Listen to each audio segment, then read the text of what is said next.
लड़की तो बड़ी प्यारी है, गोल मटोल है, बस जरा सा रंग सांवली है। और तू कौन सा गोरा चिट्टा है, बस तेरे रंग से तो बड़ा साफ सुथरा रंग है। मैं चुपचाप अपनी अम्मा की बातें सुन रहा था, जो मेरे लिए रिश्ता देखकर आई थी। बहरहाल मैं कोई शहजादा तो नहीं था, हाँ लेकिन स्मार्ट सा लड़का था, बस रंगत सांवला था। जब तैयार होता तो 10 बंदों में अलग नजर आता था, या यूं कहें कि इंसान को अपना अच्छा ही लगता है। मुझे तो अपने आप बहुत अच्छा लगता था, लेकिन मेरी माँ को मुझ में सिर्फ खामियां और नुक्स नजर आते थे। घर में सबसे छोटा था, बड़े भाई मेरे माँ के कमाऊ पूत थे। बस मैं ही निकम्मा था, जॉब तो कर रहा था लेकिन मेरी तनख्वाह सिर्फ 10,000 थी। इसलिए जो भी लड़की वाले मुझे देखने आते, जब मेरी तनख्वाह सुनते तो मुंह बिगाड़ते हुए चले जाते। पता नहीं उनको सिर्फ मेरी तनख्वाह ही क्यों नजर आती थी। मैं अच्छा खासा खुश शकल का था। मेरी माँ को एक लड़की पसंद आ गई थी, जो कि बैंक अकाउंट में थी। उसकी तनख्वाह भी अच्छी खासी थी। मेरी माँ के मुताबिक निहायती शरीफ और मासूम सी बच्ची थी। मेरी माँ उसे गुण गाए जा रही थी। मैंने कहा, अम्मा, मुझे और तो कुछ ऐतराज नहीं है, लेकिन आप जानती हैं कि मुझे बस एक ही बात बुरी लगती है, और वह कि यह लड़की मोटी न हो। यह सुनकर मेरी अम्मा ने उल्टे हाथ मारा, कहने लगी, नहीं, नहीं है इतनी मोटी, अच्छे खासे खाते पीते खानदान की है, तो बस जरा सी गोल मटोल है। मैंने अम्मा की बातें सुनकर भाभी की तरफ देखा था। भाभी, आप ही मुझे बताएं कैसी है लड़की। मेरी भाभी भी साथ गई थी। उन्होंने अम्मा की तरफ देखा। अम्मा ने न जाने उन्हें क्या इशारा किया। कहने लगी, जो अम्मा बता रही हैं वैसी ही तो है, ज्यादा गौर से देखा नहीं मैंने। हाँ, लेकिन टेबल पर बनाई हुई सारी चीजें बड़े मजे की थी, और सब के सब फातिमा ने ही तो बनाई थी। बड़ा स्वाद है इस लड़की के हाथों में। मेरी माँ कहने लगी कि एक तो बैंक में नौकरी करती है, पैसे कमाती है, फिर भी घर अच्छा संभाल लेती है, खाना भी अच्छा पकाती है, और क्या चाहिए। पता नहीं क्यों अपनी माँ और भाभी की इशारेबाजी पर मेरा दिल इत्मीनान नहीं हो रहा था, जबकि लड़की वाले मुझे मेरी कम तनख्वाह के साथ पसंद करके जा चुके थे, और मेरी माँ को भी इस लड़की में कोई कमी नजर नहीं आई थी। रिश्ता पक्का हो गया। रिश्ता पक्का होने के बाद मेरी पहली फरमाइश यही थी कि मैं उस लड़की की तस्वीर देखना चाहता हूँ। लेकिन मेरी माँ कहने लगी कि लड़की वालों के घर यह रिवाज नहीं है। मुझे बड़ी हैरत हुई। मैंने कहा, अम्मा, क्या हो गया है आपको, किस दौर में जी रही हैं आप। आजकल के दौर में ऐसी पर्देदारी कोई नहीं करता। मैं तस्वीर जरूर देखूंगा। मेरी माँ कहने लगी, तुम्हारे में कौन सा गुण है जो तू लड़की को देखना चाहता है। मेरी भाभी कहने लगी, मम्मी ठीक है, अगर इसे लड़की देखनी है तो मैं तस्वीर भेज दूंगी, इसके नंबर पर मंगवा लूंगी। अगले रोज मेरे मोबाइल पर भाभी के नंबर से एक लड़की की तस्वीर आई। वह लड़की तो बहुत ही प्यारी और खूबसूरत, दुबली पतली सी थी। हाँ, बस चेहरा गोल मटोल था। मैंने कहा, यार यह तो ठीक है। मैंने तो उसी लड़की के ख्वाब 3 महीने अपनी आंखों में सजाए थे। मैं दिल ही दिल में उसका दीवाना हो गया था। मेरे ससुराल वालों ने बहुत अच्छे हॉल बुक कराया था शादी के लिए, और मेरी माँ कह रही थी कि दहेज भी बड़ा अच्छा देने वाले हैं। जाहिर है कमाऊ बेटी है उनकी, मेरे बेटे की तरह निकम्मी थोड़ी है। इससे पहले कि मैं कोई जवाब देता, भाभी कहने लगी, अम्मा बस भी कर दें, क्यों इस बेचारे के पीछे पड़ी रहती हैं। इतना भी निकम्मा नहीं है, 10,000 कमाता है, कुछ इसकी बीवी कमाएगी तो घर अच्छा चला लेगी। तो बहुत खुश था। बीवी खूबसूरत थी, स्मार्ट थी, ऊपर से कमाती भी थी। मुझे लग रहा था जैसे मेरी तो लॉटरी खुल गई है। मैं बड़े खुश मूड के साथ बारात लेकर हॉल में पहुंचा। दुल्हन ब्राइडल रूम में ही थी। हमारा निकाह हुआ। मेरे दिल में गुदगुदाने वाले जज्बात बुलंदी पर थे। चेहरे से मुस्कुराहट गायब नहीं हो रही थी, क्योंकि कुछ देर बाद वह हसीन परी मेरे होने वाली थी। मगर जब कुछ ही देर बाद दुल्हन के कपड़े में वह लड़की अपनी सहेलियों के साथ दबी दबी मुस्कुराहट के साथ स्टेज की तरफ बढ़ रही थी, तो उसे देखकर तो जैसे मेरे होश हवास उड़ गए थे। वह लड़की तो कहीं से नहीं लग रही थी कि इतना भारी भरकम शरीर था। उसे देखकर तो मैं अपना अगला सांस लेना भूल गया था। अच्छी खासी मोटी थी और दुल्हन के कपड़े में और भी ज्यादा मोटी लग रही थी। चेहरे पर अच्छा खासा मेकअप थोप रखा था। जब मेरे पास आकर धड़ाम से बैठी तो मेरी तो आधी जान ही निकल गई। मैंने एक नजर अपनी भाभी और माँ पर डाली, जो दोनों मुस्कुराए जा रहे थे, दुल्हन की तारीफें किए जा रही थी, और मेरा जी चाह रहा था कि फूलों की हार मेरी सास से ने मुझे पहनाया है वह वहीं उतार के फेंकूं और वहां से चला जाऊं। मैं बाकी का वक्त बड़ी संजीदगी से बैठा रहा। अगर निकाह न हुआ होता तो मैं अपनी माँ की इज्जत के बारे में सोचता भी नहीं, फौरन वहां से निकल जाता। मैं एक सांवली लड़की के साथ भी जिंदगी गुजार सकता था, लेकिन एक मोटी लड़की के साथ तो सवाल ही पैदा नहीं होता। कुछ देर बाद खाना खाने लग गया सब लोग। मैंने एक निवाला नहीं लिया। मेरी सास ने मुझे अच्छे ब्रांड की कीमती घड़ी पहनाई थी। मेरी माँ को सोने के झुमके दिए थे। मेरी दोनों भाभियों को सोने की टॉप्स दिए थे। लड़की ने भी अच्छा खासा जेवर पहन रखा था। मेरी माँ तो निहाल हुए जा रही थी, क्योंकि दहेज भी अच्छा खासा उन्होंने दिया था। लेकिन मैं सोच चुका था कि कभी भी इस लड़की को अपनाऊंगा नहीं। विदाई के बाद जब हम घर पहुंचे तो मेरी भाभी लड़की को मेरे कमरे में लाकर छोड़ आई। मेरी अम्मा कहने लगी कि बहुत थकान हो गई है, बहुत मजे का खाना दिया दुल्हन वालों ने, सब कुछ बड़ी इज्जत से हो गया। यह कहकर कहने लगी, चलो चलो अब सब अपने कमरे में जाओ, लेकिन मैं वहीं बैठा रहा। जब मेरी माँ ने मुझे वहीं पर गुस्से से बैठा हुआ देखा तो कहने लगी, तू क्यों मुंह फुलाए बैठा है, जा तेरी दुल्हन इंतजार कर रही होगी। मैंने कहा, दुल्हन है वह? दुल्हन ऐसी होती है? अरे पूरा का पूरा ढोल है अम्मा। मैंने आपसे पहले भी कहा था कि मुझे सिर्फ मोटी लड़कियों से चिढ़ है। मेरे लिए कोई भी मोटी लड़की पसंद मत करना। मेरी बात सुनकर वह कहने लगी, मोटी थोड़ी है वह, बस थोड़ी गोल मटोल है। बस कर दे अम्मा, 100 से ऊपर वजन होगा उस लड़की का। आपने क्या सोचकर मेरी शादी उससे की है? मेरी माँ कहने लगी, और क्या, आसमान की परी लाकर दूं तुम्हारे लिए? 10,000 तनख्वाह पर कौन अपनी बेटी देता है? और वह खूबसूरत? मैंने कहा कि होती है अम्मा, वह खूबसूरत कर लेती लेते किसी से लेकिन मोटी लड़की से नहीं करनी चाहिए थी।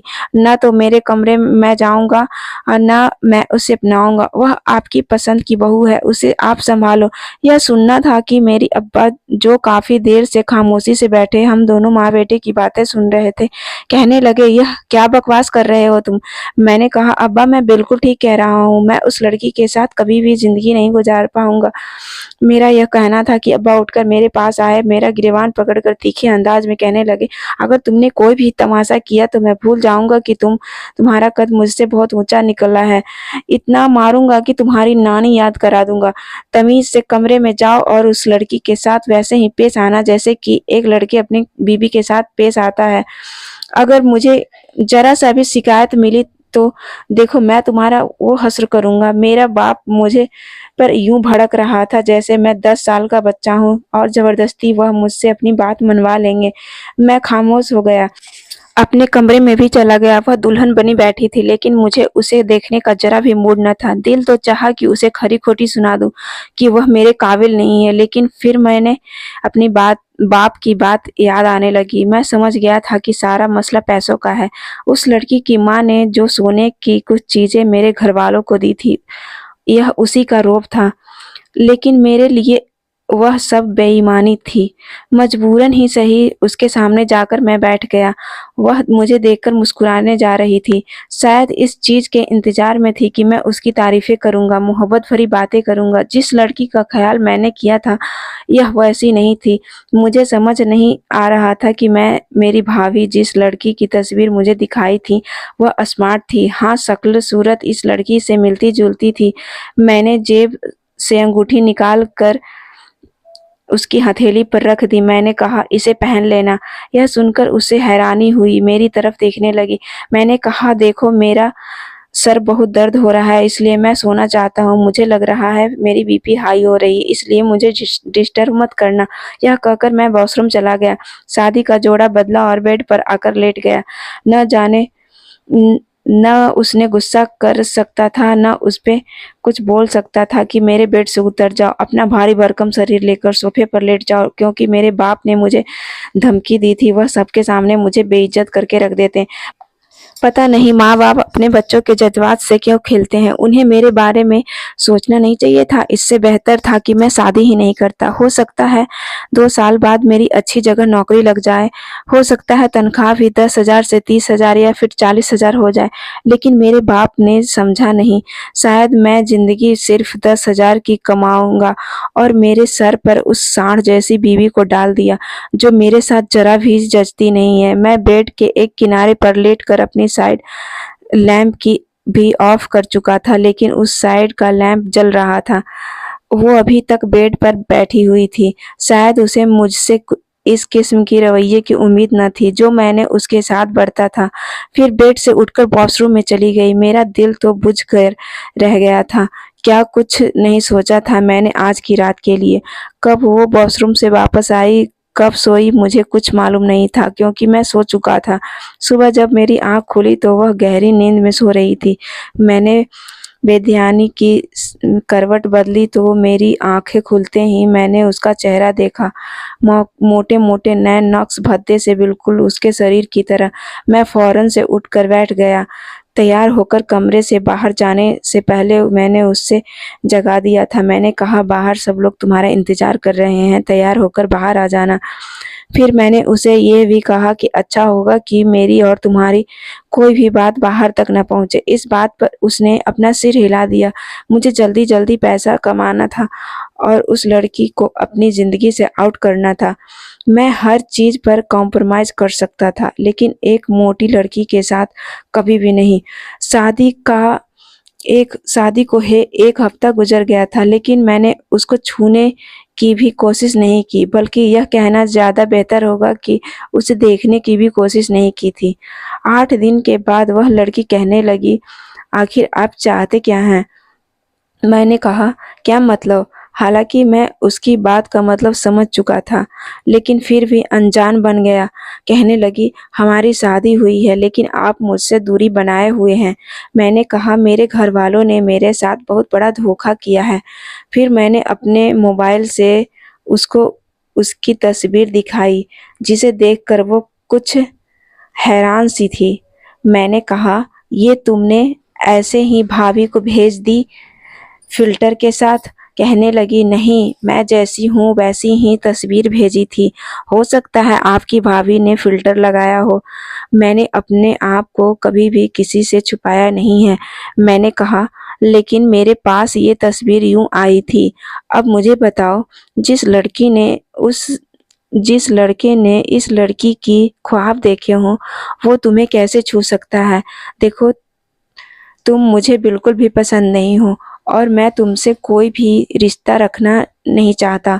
मेरा ये कहना था कि वो कुछ देर बाद चुपचाप मुझे देखती रही। कहने लगी, आपने ये बात मुझे पहली रात क्यों नहीं बताई? मैंने कहा, क्या कर लेती? वो कहने लगी, मैं उसी रात कमरे से बाहर निकल जाती, आपके घरवाले से पूछती उन्होंने आपकी रजामंदी क्यों नहीं ली, फिर अपने घर चली जाती ताकि सबको ये मालूम होता कि जैसे मैं गई थी वैसे ही लौटी हूँ। शादी के 8 दिन बाद आप मुझे बता रहे हैं, और वो भी मेरे पूछने पर? क्या समझ रखा है आपने?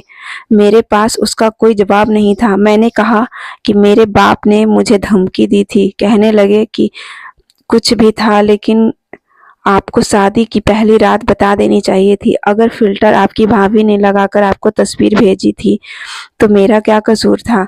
धोखा अगर आपके घरवालों ने दिया है, तो मैं क्यों सज़ा भुगतूँ? देखिए, मैं उन लड़कियों में से हरगिज़ नहीं हूँ जो चुपचाप मर्द के अत्याचार बर्दाश्त करती रहे। आपकी नापसंदगी को मैं सारी ज़िंदगी सुनती रहूँ। ये कहकर वो कमरे से बाहर जाने लगी। मैं जानता था कि अब कौन-सा तमाशा लगने वाला है। मैंने कहा, फातिमा, मेरी बात सुनो। कहीं भी जाने की ज़रूरत नहीं है। मैं अपने बाप के गुस्से को अच्छी तरह जानता था। वो इस लड़की के सामने मुझे मारना-पीटना शुरू कर देते, मेरी इज़्ज़त उछाल देते। मुझे तो अंदर ही अंदर कुछ खौफ़-सा महसूस हो रहा था। वो लड़की बहुत तेज़ थी। मैंने उसका बाजू पकड़ लिया। मैंने कहा, किसी से कुछ भी कहने की ज़रूरत नहीं है। देखो, जो कुछ भी हुआ है, बेशक ये मेरी मर्ज़ी के खिलाफ़ हुआ है, लेकिन मुझे थोड़ा वक़्त दो, मैं खुद को समझा लूँगा। ये कहकर मैंने उसे बस टालना चाहा। कहने लगी, कितना वक़्त चाहिए? उसने हाथ से अपना बाजू छुड़वाकर अपने दोनों हाथ बांधकर मुझसे पूछा। मैंने कहा, ये तो मैं नहीं जानता, लेकिन मैं कोशिश करूँगा। जो कुछ हो चुका है मैं उसे कबूल कर लूँ। वह अपने कंधे उचकाकर मुझे देखने लगी, कहने लगी, देखें, यह मेरी ज़िंदगी का सवाल है। मैं सालों इंतज़ार नहीं कर सकती कि आप मेरे बारे में सोचेंगे और समझौता करने पर राज़ी होंगे। आपको जो फ़ैसला लेना है जल्द से जल्द बता दीजिए, ताकि मैं अपनी ज़िंदगी की कोई और फ़ैसला ले सकूँ। मैंने उसे कोई जवाब नहीं दिया था, बस यह कोशिश करने लगा कि अपने लिए एक नौकरी अच्छी ढूँढूँ। कुछ दिन बाद फ़ातिमा ने भी बैंक की नौकरी शुरू कर दी। मेरी माँ उसके बलाए लेती रहती, लेकिन मुझे एक आँख नहीं भाती। एक बार मैं अचानक से कमरे में दाखिल हुआ तो वह बिना दुपट्टे के बैठी थी। मुझे देखकर उसे फ़ौरन से दुपट्टा खुद पर रख लिया। मैं अंदर ही अंदर मुस्कुरा रहा था। उसे ढोल जैसी औरत को मैं भला क्यों देखने लगा? ऐसा भी क्या था उसमें जो मुझसे छुपा रही थी? मुझे तो उसमें वैसे भी दिलचस्पी नहीं है। मैंने बहुत सी जगह पर अपनी नौकरी के लिए अप्लाई कर रखा था। अचानक से मुझे एक दिन कंपनी में इंटरव्यू के लिए बुलाया गया। उसके बाद मेरी खुशी का इंतहा नहीं रहा जब मुझे एक अच्छी नौकरी मिल गई। बहुत खुश था। जब अपने बाप को यह खबर सुनाई तो बजाय मेरी मेहनत की कोशिश के सराहने के बदले, फ़ातिमा तुम्हारी ज़िंदगी में आई तुम जैसे नाकाम इंसान को भी कामयाबी मिलनी शुरू हो गई। सच कहते हैं, रोजी-रोटी औरत के नसीब से आती है। मेरा तो सारा मूड ही सुनकर खराब हो गया। मैं बहुत खुश था कि अच्छा है, मुझे अच्छी नौकरी मिल गई है। मैं सोच चुका था कि अब जल्द से जल्द फ़ातिमा से तलाक लूँगा। लेकिन उन्हीं दिनों फ़ातिमा के अब्बा की तबीयत बहुत खराब हो गई। उन्हें हार्ट अटैक हुआ था। डॉक्टर ने उन्हें टेंशन लेने से बिल्कुल मना किया था। फ़ातिमा बहुत परेशान हो गई, रोए जा रही थी, लेकिन मुझे ना तो उससे गर्ज थी, ना उसके रोने से। मैंने एक बार भी उसे झूठी तसल्ली नहीं दी। मेरी तनख्वाह बहुत अच्छी लग रही थी। मैंने सोचा कि वैसे कह देता हूँ कि अब चाहे तो मैं उसे तलाक दे देता हूँ, लेकिन जब यह बात मैंने फ़ातिमा से कही तब वह कहने लगी, मुझे तलाक नहीं चाहिए, मेरा बाप बीमार है, इतना बड़ा सदमा बर्दाश्त नहीं कर सकता। उसने नम लहजे में कहा था। फिर अपनी आँखों में आने वाले आँसू साफ़ करने लगी, लेकिन मुझे कोई मतलब ही नहीं था। मैंने कंधे उचकाए और बेफ़िक्र होकर गया। उन्हीं दिनों अपने ऑफ़िस की एक कलीग सुमैरा से मेरी दोस्ती हो गई। वह बहुत खूबसूरत और दुबली-पतली सी लड़की थी। पहले हमारी बातों का सिलसिला शुरू हुआ, दोस्ती भी हो गई। अब मैं रात भर सुमैरा से बातें करने लगा, अपने कमरे में ही करता था। फ़ातिमा यह देखकर पहले तो खामोश रही, लेकिन एक दिन कहने लगी, यह क्या तरीका है? आपको शर्म नहीं आती बीवी के को छोड़कर रात भर किसी और दूसरी औरत से बातें करते? मैंने कहा, मेरी बीवी बनने का तुम्हें बहुत शौक है। मैं तुम्हें आज़ाद कर देना चाहता हूँ। अगर तुम्हारा बाप बीमार है तो इसमें मेरा क्या कसूर है? मैं वैसे भी अब इतने पैसे कमाने लगा हूँ कि मेरे बाप आप अगर मेरा साथ छोड़ भी दें तो मैं किराए के घर लेकर रह सकता हूँ, दूसरी शादी भी कर सकता हूँ और करूँगा। तुम चाहो तो वापस जा सकती हो। तुम जैसी ढोल औरत के साथ मैं बाहर तक नहीं जा सकता। लोग तो मेरा मजाक उड़ाएंगे। मेरी बात सुनकर वह चुप सी हो गई। 4-5 माह गुजर चुके थे। मैं सुमायरा का दीवाना हो चुका था। मैंने जब अपने माँ बाप से दूसरी शादी की बात की तो वह बिगड़ने लगे, कहने लगे, तुम्हें शर्म नहीं आती? इतनी अच्छी लड़की को छोड़कर तुम किसी और से शादी करना चाहते हो? मेरे माँ बाप की बात में दम इसलिए नहीं रहा था क्योंकि मैं अच्छे पैसे कमाने लगा था। उन्होंने मुझे प्यार मोहब्बत से समझाने की कोशिश की, नहीं माना। मैंने सुमायरा से शादी कर ली, उसके साथ अलग घर में रहने लगा। मेरी ज़िंदगी तो जैसे खुशियों से भर गई। मेरी बीवी बहुत ज़्यादा खूबसूरत थी, उसके आगे मैं कुछ कम लगता। महफ़िलों में जाता तो मेरी रंगत पर लोग अंदर ही अंदर मुस्कुराते थे। सुमैरा गोरी रंगत की थी और मैं सांवली रंगत का था। जब मैं उसके साथ कहीं जाता तो लोग हमारे पास से गुजरते हुए ब्लैक एंड वाइट कहते। वहाँ से गुजर जाते। एक महफ़िल में गए तो सुमैरा की एक दोस्त मुझे देखकर उसे अलग ले गई। कहने लगी कि तुम्हारा पति तो हूर के आगे लंगूर लगता है। तुम इतनी खूबसूरत हो, तुम्हें तो कोई भी जवान अपना सकता था। मैं भी वहीं करीब खड़ा था। यह बात सुनकर मुझे बड़ा गुस्सा आया। जब हम वापस घर आए तो मैंने सुमायरा से कहा कि तुम्हारी दोस्त बहुत बदतमीज है। वह ड्रेसिंग टेबल के सामने ज्वेलरी उतार रही थी। कहने लगी, क्या बदतमीजी की है उसने। मैंने कहा कि वह मुझ में ऐब गिनवा रही थी और तुम खामोश खड़ी थी। कहने लगी, गलत क्या कहा उन्होंने? अपनी रंगत देखी आपने? मैं तो महफिलों में शर्मिंदा होकर रह जाती हूँ। वह लोग ठीक ही तो कह रही थी, मुझसे तो कोई भी हैंडसम नौजवान शादी कर सकता था। बस मैं ही शायद मोहब्बत में अंधी हो गई थी। मैं सुमायरा के लहजा सुनकर हैरान रह गया। अब वह मुझसे लड़ने लगी थी। बात बात पर मेरी फैमिली पर, मेरी रंगत पर मुझे बातें सुनाती, ताने देती रहती और मैं चुपचाप सुनता रहता। वह मेरे साथ सिर्फ इसलिए रहती थी, मेरे तनख्वाह बहुत अच्छे थे। बहुत जल्द मेरी कंपनी मुझे गाड़ी देने वाली थी कि अचानक एक दिन मेरी मोटरसाइकिल का एक्सीडेंट हो गया। बहुत बुरे तरीके से मेरी बाइक सामने से आते हुए ट्रक से टकराई थी। ट्रक का टायर मेरी टांग से गुजर गया था तो मैं दर्द के मारे चिल्लाने लगा। मुझसे दर्द सेहत बर्दाश्त नहीं हो रही थी। मैं उसी हाल में बेहोश हो गया। जब होश आया तो हॉस्पिटल में था। डॉक्टर मेरी टांग काट चुके थे। यह सदमा मेरे लिए बहुत बड़ा था। सुमायरा हॉस्पिटल में ही थी।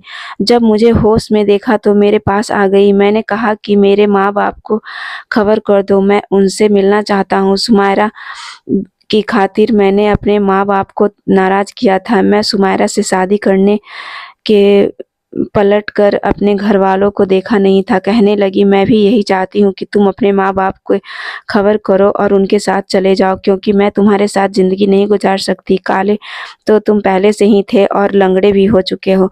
मैं अपनी सारी ज़िंदगी एक अपाहिज की खातिर बर्बाद नहीं कर सकती। उसकी बात सुनकर मैंने कहा कि सुमायरा, मुझे इस वक्त तुम्हारी ज़रूरत है। बहुत जल्द मैं अपना इलाज करवा लूँगा। मेरी कंपनी पैसा देगी। सुमायरा कहने लगी, कौन सी कंपनी? बॉस ने तो तुम्हारी एक्सीडेंट की खबर सुनकर कि तुम अपाहिज हो गए हो, उन्होंने तुम्हारी जगह किसी और को रख लिया है। मेरा फ़ोन वह मेरे हाथ में थमाकर कहने लगी कि जितना जल्दी हो सके मुझे तलाक दे दे ना। यह कहकर वह जा चुकी थी और मैं हक्का बक्का उसकी शक्ल देखता रह गया। कुछ देर तो मुझे अपने कानों पर यकीन न आया। क्या ऐसी भी बीवी होती है? मैं अपने घर वालों को फ़ोन किया तो मेरे माँ बाप और बहन भाई सब तड़पते हुए मेरे पास पहुँचे थे, यहाँ तक कि फ़ातिमा भी। उसे अपने सामने देखकर मैं हैरान हो गया। मुझे तो लगा था कि वह अपने घर वापस जा चुकी होगी, लेकिन वह मेरे घर वालों के साथ ही रह रही थी। मुझे देखकर उसकी आंखों में आंसू थे, जो कि मेरे लिए हैरानी की बात थी। मेरी माँ मेरे साथ लगे हुए रोए जा रही थी। मेरे अब्बा मेरे पास बैठे हुए थे। कहने लगे कि तुम किसी चीज़ की फ़िक्र मत करो। मेरे माँ बाप मुझे अपने घर ले गए। फ़ातिमा मेरा बहुत ख्याल रखने लगी और मैं हैरान था कि वह यह सब क्यों कर रही है। मैंने तो उसे कभी कोई खुशी नहीं दी थी। हमेशा उसे ढोल कहकर पुकारा था, उसे ताने देता था। वह जब वह अपने ऑफिस में जॉब के लिए जाती तो उस वक्त मेरी माँ और बहनें मुझे संभालती। मेरे अब्बा भी मेरा बहुत ख्याल रखते थे। मैं तो उनके सामने नज़र भी उठाने के काबिल नहीं था। हाथ जोड़कर मैंने उनसे माफ़ी मांगी थी। वह कहने लगे, हमने तुम्हारे लिए अच्छा पसंद किया था, बस तुम्हें बाहर की खूबसूरती ने आकर्षित किया, वरना जो सलूक तुमने फ़ातिमा के साथ अपनाया था, कोई और होती तो यह घर छोड़कर जा चुकी होती। जानते हो, तुम्हारे पीछे से तुम्हारे अब्बा की तबीयत बहुत ख़राब हो गई थी। घर में तंगी आ गई थी। सारा खर्चा फ़ातिमा ने उठाया था। तुम्हारे माँ बाप की देखभाल भी की थी। यह सुनकर तो मैं बहुत शर्मिंदा हो गया। मैंने वाक़ई उसके साथ अच्छा सलूक नहीं किया। वो जैसी भी थी, लेकिन बहुत ही ख्वाब सजाकर मेरे घर आई थी और मैंने बहुत बेदर्दी से उसके हर जज़्बे को कुचल करके रख दिया था। वो ऑफ़िस से वापस आई तो मेरे लिए खाना बनाने लगी। खाना बनाकर मेरे पास आ गई, मेरे सामने ट्रे रख दी। कहने लगी, आप खाना खा लें तो मैं आपको नहला दूँ। मैंने खाने की ट्रे साइड पर रखी और फ़ातिमा का हाथ पकड़ लिया। ये देखकर तो वो मुझे बड़े ताज्जुब से देखने लगी। मैंने कहा, फ़ातिमा, माफ़ कर दो, मैं तुम्हारी कदर नहीं की। उसने अपना हाथ छुड़वा लिया। कहने लगी, ऐसी बातें करने की वक्त नहीं है। 2 माह बाद उसने इतने पैसे जमा कर लिए कि मेरा ऑपरेशन करवाया जा सके। उसने फटाफट से मेरा ऑपरेशन करवाया और मुझे एकदम एक जाली टांग लग चुकी थी। उससे यह हुआ कि मैं लंगड़ाकर चल फिर सकता था। नौकरी भी दोबारा करने लगा। मैं तो उसका जितना भी एहसानमंद होता उतना ही कम था। मैं चाहता था कि उसे वो मोहब्बत दूँ जिसकी वह हकदार है, लेकिन मैं जब भी उसके करीब आने की कोशिश करता तो वो मुझसे दूर हट जाती। एक बार मैंने उसका हाथ थाम लिया। मैंने कहा, मेरे पास बैठो, बातें करो। तुम मेरी इतनी देखभाल करती हो, लेकिन तुम मुझसे बात नहीं करती। मसला क्या है तुम्हारे साथ? मुझे बताओ। कहने लगी, मेरे अब्बा पहले से काफ़ी बेहतर हो चुके हैं। अब आप चाहें तो मुझे तलाक दे सकते हैं। ये सुनना था कि मेरे तो होश उड़ने लगे। मैंने कहा, फातिमा, ये क्या कह रही हो? तुम्हें क्यों तलाक दूँ? तुमने मेरा बहुत साथ दिया है। कहने लगी वो, मैंने अपनी आदत से मजबूर होकर किसी को अपने सामने तकलीफ में नहीं देख सकती थी। आपके अब्बा को भी नहीं पाई थी, न ही आपको देख सकी। मैं यहाँ पर सिर्फ इसलिए थी क्योंकि मेरे अब्बा इतना बड़ा सदमा बर्दाश्त नहीं कर सकते थे। मैंने अपने घर में किसी बात का जिक्र नहीं किया कि मैं अपने दूसरी शादी कर ली है। ससुराल में भी खामोशी से वक्त गुजारती रही, लेकिन अब मुझे वापस जाना है। आप भी ठीक हो गए हैं, आपकी नौकरी भी मिल गई है, कोई भी खूबसूरत लड़की आपसे फिर से शादी के लिए राजी हो जाएगी और मुझ ढोल जैसी लड़की के साथ आप जचते नहीं हैं। वही बात उसने मेरे मुंह पर मारी थी। मैंने उसका हाथ दोबारा से पकड़ लिया, इस बार बहुत मजबूती से पकड़ा था। मैंने कहा, मैं कौन सा खूबसूरत हूँ? मेरी रंगत सांवली है, मुझे कोई भी लड़की तुम्हारे अलावा कबूल नहीं कर सकती। सुमायरा की बातें मुझे याद आने लगी, किस तरह से वह मेरी अपमान करती थी, मेरी रंगत का मजाक उड़ाती थी। फातिमा से शादी होने के बाद मैं ये भूल गया था कि मुझ में क्या कमियां हैं। मुझ में सारी कमियां सिर्फ फातिमा में नज़र आती थी, उसके मोटापे में नज़र आती थी। उसके सामने मुझे अपने आप बहुत अच्छा लगता था, लेकिन मुझे असल आईना उस वक्त नज़र आया जब मेरी शादी सुमायरा से हुई। बहुत जल्द ही सुमायरा से उकता ही गया था, क्योंकि वह हर वक्त मेरी रंगत से मुझे ताने देती रहती, और फातिमा ने तो कभी मुझे पलटकर जवाब तक नहीं दिया था। मेरी आंखों में आंसू झिलमिला रहे थे, उसके भी आंखों में आंसू ठहरे हुए थे। मैंने कहा, मुझे माफ़ नहीं कर सकती। बेशक मेरी गलती बहुत बड़ी है, लेकिन जो सज़ा तुम दे रही हो वह उम्र भर की हो जाएगी। मैंने उसके सामने हाथ जोड़ दिया। मैंने कहा, मुझे माफ़ कर दो। मेरा ये कहना था कि उसने मेरे दोनों हाथों को थाम लिया। कहने लगी, मुझे शर्मिंदा मत करें।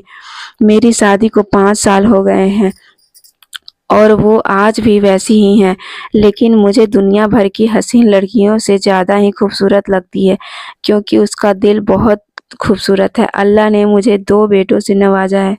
मैं आप सब लोगों को अपनी कहानी सुनाकर ये पैगाम देना चाहता हूँ कि लड़की की बाहरी रंगत और मोटापे को देखने के बजाय उनके अच्छे संस्कार और बिहेवियर को देखो, ताकि घर जन्नत बन सके, जैसे मेरा घर जन्नत बन गया। दोस्तों, उम्मीद करती हूँ आप लोगों को हमारी स्टोरी पसंद आई होगी, तो ज़्यादा से ज़्यादा चैनल को सब्सक्राइब करें और वीडियो को लाइक करें। तो मिलते हैं अगले स्टोरी में, तब तक के लिए नमस्कार। खुश रहिए, मुस्कुराते रहिए। Bye bye.